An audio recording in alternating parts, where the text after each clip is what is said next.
우리 수원서부교회 옆에 만석공원이 있습니다. 제가 만석공원 자랑을 많이 하는 것 같은데 만석공원에서 저한테 상 줘야 될 것 같은데요. 만석공원에 가면은 항상 많은 사람들이 나와서 이렇게 있습니다.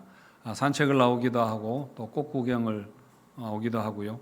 또 요즘은 타지 사람들도 만석공원에 그렇게 관광을 많이 오는 것 같습니다. 하지만 대부분의 사람들은 다 걷기 위해서 그렇게 나옵니다. 건강을 위해서 와서 그 공원 둘레길을 걸으면서 운동을 그렇게 많이 하는 모습을 볼 수 있습니다. 매일 2바퀴만 돌아도 건강에 굉장히 유익하다는, 모든 병이 다 낫게 된다는 그런 전설이 있습니다. 오늘 요한복음 5장에 나오는 베데스다 연못에도 만석공원처럼 많은 사람들이 나와 있었습니다. 우리 2절과 4절을 같이 한번 말씀을 읽어보겠습니다. 시작.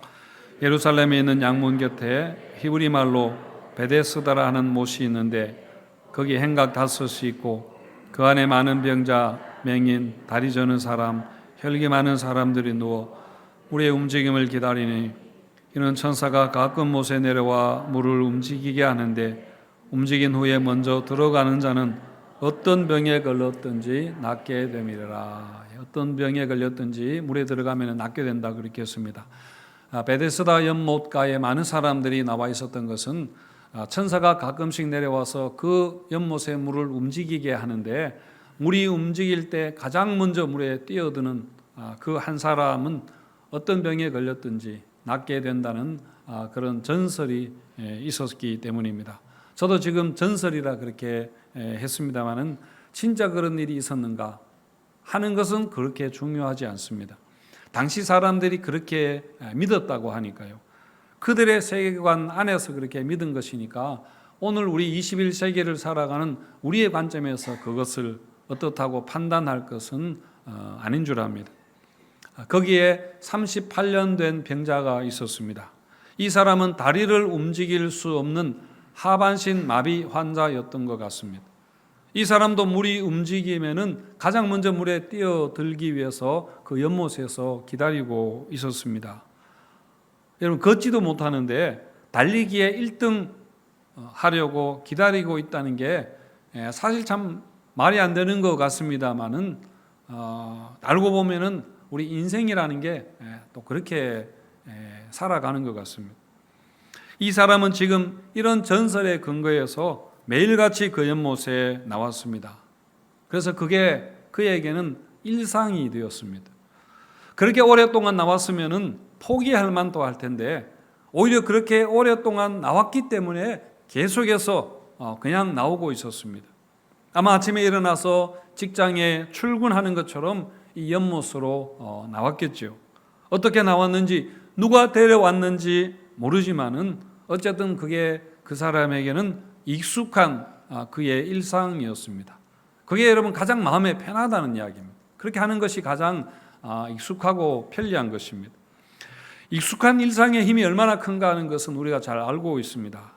여러분, 익숙함은 그게 얼마나 수고스럽고 얼마나 힘든과에 상관없이 그게 가장 여러분 편리합니다. 우리에게 편하다는 것입니다. 남편에게 매를 맞는 아내들이 많은 경우에 벗어나려고 하지 않고 그냥 그렇게 견디려고 한답니다. 익숙해진 것이죠. 그런 가정에서 자란 자녀들도 나는 절대로 아버지 같은 사람 만나지 않겠다고 그렇게 하지만은 결국 또 아버지와 같은 사람을 만나게 되는 경우가 많습니다. 그런 상황에, 그런 가정 분위기에 심리적으로 길들여져 있기 때문에 아버지와 비슷한 성향의 남자를 만나면은 왠지 모르게 마음이 편하게 그렇게 여겨지는 것이죠. 뭐 다 그런 것은 아닙니다만은 사람들에게는 그런 성향이 있다고 합니다. 그런 심리가 있다고 합니다. 물론 여러분, 익숙해지는 것은 좋은 측면도 많이 있습니다. 우리가 건강한 일상을 루틴으로 만들면은 그게 성공의 여러분 비결이기도 합니다. 어쨌든 이 38년 된 병자는 해가 뜨면은 연못에 나오는 것이 그에게는 일상이었고 그 일상 자체가 그 사람에게는 삶의 희망이었습니다.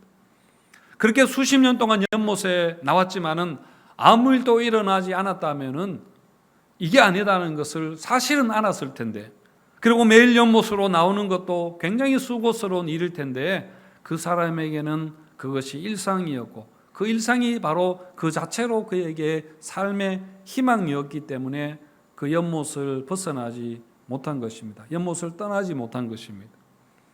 여러분, 그런 점에서 모든 사람이 다 비슷하게 살아가는 것 같습니다. 제각각 삶에 대한 희망을 가지고 살아갑니다. 여러분, 이 희망이라는 것은 곧 생명입니다. 하나님 인간에게 생명을 주시면서 함께 주신 그 삶에 대한 의지라고 볼 수 있습니다. 그래서 모든 사람들은 그게 무엇이든지 간에 38년 된 병자와 같이 각자의 연못으로 가서 그렇게 살아갑니다. 희망을 찾아서 가는 것이죠. 희망을 따라서 사는 것입니다. 가서 천사가 내려오기를 기다리고 물이 움직이기를 기다리고 제일 먼저 뛰어 들어가야지 하면서 살아가는 게 여러분, 우리 보통 사람들의 일반적인 그런 삶입니다. 그런 점에서 이 세상이 바로 베데스다 연못과 같다, 그렇게 볼 수 있습니다. 여러분, 여기까지는 너무나 일반적인 이야기입니다. 그런데 여러분, 이런 일반적인 이야기를 특별하게 만드는 일이 일어납니다. 그게 바로 예수님이 그 사람에게 찾아오신 것입니다. 예수님이 거기에 오신 것입니다. 예수님은 38년 된 병자가 거기 누워 있는 것을 보셨고, 그리고 그 병이 오래되었다는 것을 알았습니다.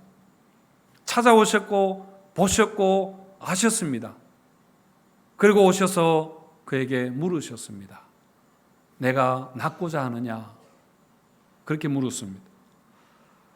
그런데 이 사람은 예수님이 네가 낫고자 하느냐? 그렇게 물으셨는데 내가 낫고 싶습니다. 나를 도와주세요. 라고 말하지 못합니다. 매일같이 그 연못에 나와 있으면서도 자기가 왜 거기에 나와 있는지 금방 생각하지 못하는 겁니다. 금방 대답하지 못합니다. 대신에 좀 엉뚱한 핀트가 빗나간 말을 하죠. 물이 움직일 때 사람들이 다 먼저 달려가 버리고 그리고 나를 물에 넣어줄 사람도 없습니다. 라고 그렇게 말하는데요. 그게 불평일 수도 있고 또 희망과 바람을 다르게 표현하는 것일 수 있지만은 어쨌든 예수님이 그 하는 질문에 이 사람이 대답하지 못했습니다. 하지만 어떻게 되었습니까? 예수님은 그를 고쳐주셨습니다. 내 자리를 들고 일어나 걸어가라. 그렇게 예수님 하셨을 때에 그 사람이 일어났고 걸어갔습니다. 그런데 여러분, 이 사람은 이런 은혜를 경험한, 기적을 경험한 것이 믿음과는 상관없어 보입니다. 믿음이 있어서 이 사람이 고침받은 것은 아니었습니다. 그 사람은 예수님이 누구신지도 몰랐으니까요. 12절과 13절에 보시면은 그들이 묻되 너에게 자리를 들고 걸어가라 한 사람이 누구냐 하되 고침받은 사람, 이 38년 된 병자는 그가 누구인지 알지 못하니 그렇게 했습니다. 물론 나중에는 알게 됩니다. 나중에 성전에서 예수님을 다시 만났을 때 그가 예수님이라는 것을 알게 되었습니다. 그런데 여러분, 사실 은혜라는 것이 바로 이런 것이죠. 우리가 아무 근거가 없는데, 우리에게 아무 공로가 없는데 불가항력적으로 우리에게 선물로 주어지는 것이 사실은 은혜입니다. 그리고 우리가 다 이런 은혜를 받은 사람들 아닙니까? 자, 그렇다면 여러분, 왜 믿음도 없었고 낫게 해달라고 매달린 것도 아닌데 예수님은 이 사람을 고쳐주셨을까요? 여러분, 먼저 생각해 볼 것은 요한복음에서 이 사건의 표면적인 의미는 너무나 분명해 보입니다. 그것은 앞에서도 계속 나왔던 주제인데요. 우리 여름 성경학교 할 때 계속 배웠던 그 주제인데 바로 유대교에 대한 예수님의 도전이었습니다. 유대교에 대한 예수님의 심판이었습니다. 이제 더 이상 유대교는 소망이 없다는 것입니다. 그래서 유대교도 예수님을 믿고 거듭나야 한다는 것을 말씀합니다. 여러분, 38년 된 병자, 바로 유대교를 상징하는 인물입니다. 38이라는 숫자는 이스라엘 백성들이 광야에서 있었던 그 횟수가 38년입니다. 그래서 이 38은 이스라엘 사람들에게 굉장히 익숙한 그런 숫자이죠. 그리고 여러분, 이 사람의 병이 38년이나 되었다는 것은 고질적이고 치유 불가능하다는 것인데, 유대교가 바로 이와 같다는 겁니다. 따라서 유대교도 이제는 예수님을 믿는 참 신앙으로 거듭나야 한다는 겁니다. 그래서 여러분, 이 이야기는 단지 예수님이 병자 한 사람 불쌍해서 고쳐주셨다는 걸 말씀하려는 것이 아니라 바로 예수님이 누구신가를 보여주시려고 기획하신 그런 사건입니다. 그래서 그 베데스다의 물이 움직일 때 일어나는 그 기적을 경험할 가능성이 가장 없는 그 한 사람을 택하여 고쳐주시면서 바로 예수님이 누구신가를 가장 효과적으로 그렇게 보여주려고 하신 것이죠. 그래서 여러분, 요한복음 5장은 오늘 요한복음 5장 전체를 우리가 생각해야 되는데, 오늘 읽은 본문 다음에 나오는 말씀이 바로 5장의 본론입니다. 핵심입니다. 여러분, 그 다음에 나오는 말씀을 보면은 예수님이 이 병자를 고쳐주신 것 때문에 예수님이 큰 어려움을 당하게 되죠. 16절에서 그러므로 안식일에 이러한 일을 행하신다 하여 유대인들이 예수를 박해하게 된지라. 유대인들이 예수를 이렇게 안식일을 범했다고 박해를 하게 됩니다. 그러니까 유대인들이 예수님 안식일을 범했다고 정죄하고 기소를 한 것입니다. 물론 정식으로 법정에 기소한 것은 아니지만은 어쨌든 형식이 지금 그렇습니다. 그런 유대인들의 고발에 대해서 예수님은 자신을 적극 변호하시면서 하셨던 말씀의 핵심이 뭐냐면은 뒤에 47절까지 보시면은 두 가지입니다. 한 가지는 내가 하나님의 아들이다 하는 것이고, 다른 한 가지는 하나님이 보내서 왔다, 하나님이 보내신 메시아라, 구원자라 하는 것입니다. 그러면서 유대인들에게 촉구하기를 자신들의 전통과 신념을 버리고 새롭게 하시는 그 예수님을 믿고 받아들이라, 그렇게 하는 것이죠. 여러분, 우리가 학교 다닐 때 학교에서 예수님은 4대 성인 중에 한 분이라고 그렇게 가르쳤습니다. 그래서 사람들은 다들 예수님은 좋은 분이라 그렇게 압니다. 사실 맞는 말이죠. 예수님은 가난한 자들 편이 되어주시고, 약한 자들 도와주시고, 또 병든 자들을 고쳐주시고, 평화를 사랑하시고, 원수도 사랑하라, 그렇게 말씀하셨던 정말 좋은 분인 것은 맞습니다. 하지만 여러분, 더 중요한 것이 있습니다. 그게 뭔가 하면은 예수님이 이런 말씀을 하시고 이런 일을 하시면서 뭐라고 하셨는가 하면은 자신이 하나님의 아들이라고 그렇게 하셨습니다. 여러분, 17절과 18절 말씀 우리 같이 한번 읽어볼까요? 네, 같이 읽겠습니다. 시작. 예수께서 그들에게 이르시되 내 아버지께서 이제까지 일하시니 나도 일하신다 하매, 유대인들이 이로 말미암아 더욱 예수를 죽이고자 하니 이는 안식일을 범할 뿐만 아니라 하나님을 자기의 친아버지라 하여 자기를 하나님과 동등으로 삼으심이라. 그러니까 예수님이 하나님이 내 아버지고 내가 아들이라 하니까 유대인들이 지금 화가 나가지고 예수를 죽이려고 그렇게 하게 됩니다. 그리고 또 24절을 보시면은 예수님이 이렇게 말씀하시는데요. 내가 진실로 진실로 너희에게 이르노니 내 말을 듣고 또 나 보내신 이를 믿는 자는 영생을 얻었고 심판에 이르지 아니하나니 사망에서 생명으로 옮겼느니라. 그렇게 말씀합니다. 그러니까 여러분, 예수님은 누구라고 합니까? 자신이 하나님의 아들이고 하나님이 보내신 자, 하나님의 보내신 메시아 구원자라는 것입니다. 그래서 예수를 믿어야 영생을 얻고 구원을 받는다고 그렇게 하는 것입니다.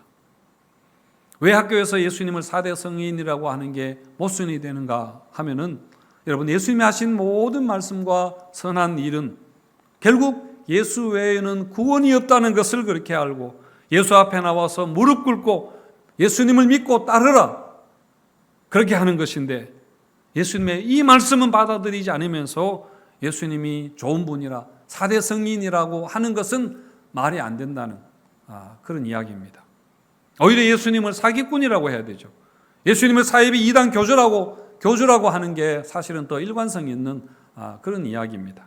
여러분, 거짓말, 내가 하나님의 아들이라고 거짓말 한다고 믿는 게 어떻게 여러분 4대 성인이라 할 수 있겠습니까? 제가 학교에서 이렇게 가르친다고 했습니다마는 사실 이 학교는 바로 이 세상을 이야기합니다. 특히 오늘 이 시대의 다원주의 사회를 가리키는 것입니다. 여러분, 다원주의라는 게 뭐냐면 한마디로 말하면 절대적인 진리는 없다는 것 아닙니까? 세상의 모든 가치는 다 상대적이다, 그렇게 보는 것입니다. 이게 종교적인 영역에서는 종교다원주의가 되는 것입니다. 기독교를 믿거나 불교를 믿거나 다 똑같다고 합니다. 다 진리라고 그렇게 말하죠. 삼성의 갤럭시냐 애플의 아이폰이냐 하는 것이 사람의 취향의 문제이듯이 기독교냐 불교냐 하는 것도 그 사람의 종교적인 취향의 문제라, 그렇게 말합니다. 그래서 여러분, 예수님 말씀도 좋은 말씀이고 예수님 하신 그 삶도 훌륭하지만은 그러나 예수 믿어야 구원받는다, 오직 예수라고는 말하지 말아라, 그렇게 합니다. 그래서 하나님을 믿는 것은 좋아합니다. 유대교도 하나님 믿고 어떤 면에서 이슬람도 하나님을 알고 있으니까요. 하지만은 예수를 믿는 것은 용납하지 않습니다. 예수 믿는다고는 이야기하지 말아라, 그렇게 말하는 것이죠. 지금 유대인들이 하나님을 믿으면서 예수님을 싫어하는 이유도 여러분 똑같은 것입니다. 사이좋게 지내기 위해서 우리에게 가장 중요한 것을 숨기고 말하지 못하도록 그렇게 요구받는 이런 시대의 풍조가 있습니다. 우리가 이런 시대의 풍조에 휩쓸려서 은연중에 여러분, 우리에게 가장 중요한 예수님을 빼버리지 않아야 합니다. 우리 예수님을 소홀히 하지 않아야 합니다. 예수님은 자신이 누군가를 너무 분명하게 주장하다가 반대를 당하고 핍박당하고, 그래서 여러분 십자가에 죽으셨는데 어떤 이유에서든지 간에 예수님을 빼버린다는 것은, 예수님을 소홀히 하는 것은 여러분 옳지 않은 일입니다. 여러분, 우리가 예수를 믿는다고 하면서 은근히 예수님을 우리 삶에서 여러분 빼버리지 않습니까? 17절 말씀에서 내 아버지께서 이제까지 일하시니 나도 일한다, 나도 지금도 일한다, 그렇게 하셨는데, 여러분, 예수님은 좋은 말씀만 한 분이 아니라 삶의 본보기만 보여주신 것이 아니라 바로 지금도 일하고 계시는 주님이십니다. 우리 삶에서 지금도 주님께서 일하고 계시다는 것을 여러분 믿으시기를 바랍니다. 김현승 선교사가 지금 루마니아에서 우크라이나 난민들을 위해서 그렇게 사역을 하고 있습니다. 한 번은 김현승 선교사가 보낸 그 선교 소식을 카톡으로 읽다가 그 선교사님 카톡의 프로필 사진을 제가 한번 열어보았습니다. 그 프로필 사진이 그 반고가 그린 하나 구두 그림인 거 여러분 보셨나요? 예, 지금 보는 저 그림인데요. 구두가 보시면 많이 낡았습니다. 그리고 구두에 진흙이 이렇게 잔뜩 묻어 있다고 하는데, 그걸로 봐서 방금 누군가가 저 신발을 그렇게 벗어 놓은 것입니다. 오랫동안 신고 일했던 그 신발이라는 것을 우리가 알 수 있습니다. 반고가 저 신발의 주인이 누구인가 그러지는 않았지만은 클리프 에드워즈라는 그 미대 교수가 저 그림의 제목을 붙였는데 하나님의 구두라고 그렇게 붙였습니다. 그러니까 저 구두가 하나님의 구두라는 것이죠. 하나님이 일하시다가 잠시 벗어놓은 구두라, 그렇게 본 것인데 참 재미있는 발상이다, 그런 생각을 했습니다. 여러분, 17절에서 내 아버지께서 지금까지 일하시니 나도 일한다, 그렇게 하셨던 것처럼 여러분 베데스다 연못 같은 이 세상에서 주님이 지금도 일하고 계십니다. 여러분, 지금 우크라이나 난민들 가운데 주님께서 가장 가슴 아프게 일하고 계시지만은 물론 주님은 러시아 가운데서도 일하고 계십니다. 또한 여러분, 지금 수원서부교회 성도들의 가정과 일터에서도 주님이 일하고 계시다는 것을 여러분 믿으시기를 바랍니다. 그래서 우리 수원서부교회가 바로 예수님이 신고 일하시는 그 구두가 되어야 할 것입니다. 주님이 베데스다 연못가에 우리 수원서부교회를 세우시고 헛된 희망 가운데 살아가는 그런 사람들의 일상적인 삶을 특별하게 그렇게 만들기를 주님은 원하십니다. 사랑하는 성도 여러분, 예수님은 단지 훌륭한 도덕가 그 정도가 아니라 여러분 지금 우리 삶 가운데 일하고 계시고 또 베데스다 같은 이 세상에서 일하고 계시는 분이라는 것을 여러분 믿으시고 우리도 주님 신으셨던 그 구두 한 켤레, 그 구도한 켤레를 우리 인생 가운데 남기는 그런 성도님들 되시기를 주님의 이름으로 축원드립니다.